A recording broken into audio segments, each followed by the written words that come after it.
O PP de Noia acusa ao alcalde de mentir nunha resolución da alcaldía relacionada coa liquidación da conta xeral do 2025 e denuncia que se lle negou acceso á información solicitada. Segundo explica o voceiro do Partido Popular de Noia, Santiago Freire, a polémica xorde despois de que o tenente de alcalde afirmase nun pleno que por primeira vez a liquidación do orzamento estaba lista no mes de febreiro.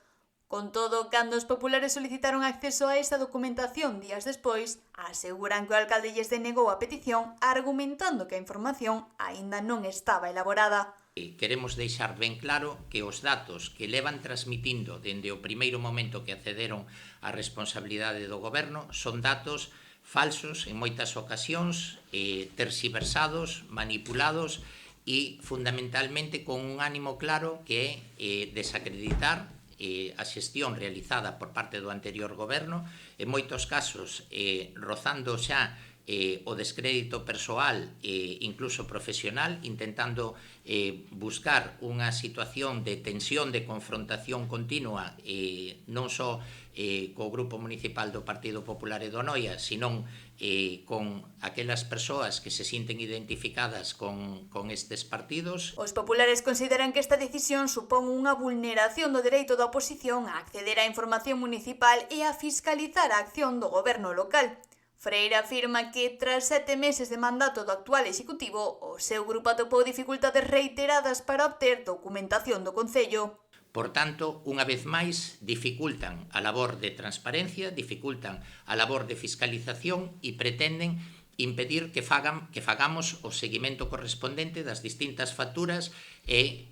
dos distintos expedientes. A polémica céntrase na liquidación da conta xeral de 2025 e nos datos económicos presentados no Pleno Municipal. Segundo indicou o goberno local nesa sesión, o remanente de tesourería para gastos xerais situaríase alrededor de 1,1 millóns de euros e o remanente total en 1,4 millóns. A liquidación do orzamento do 2025 permite concluir unha situación de estabilidade orzamentaria, cúmprese o endebedamento, incúmprese a regra de gasto, pero cúmprese o período medio de pago a provedores, por tanto, esa manipulación que pretenden trasladar á opinión pública dicindo que a situación é caótica e catastrófica non coincide para nada ca realidade,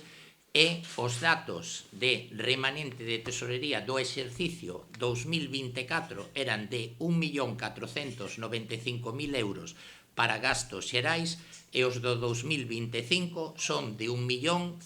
euros para gastos xerais. Os populares sosteñen que a negativa a facilitar a documentación é contradictoria coas declaracións feitas previamente no Pleno. Estamos seguros que algo se pretende esconder ou algo pretenden agochar para que non podamos demostrar que mentían e que estaban falando dunha situación calamitosa e catastrófica cando para nada coincide, porque senón non estaríamos ante unha situación de un remanente positivo de máis de 1.100.000 euros, nin estaríamos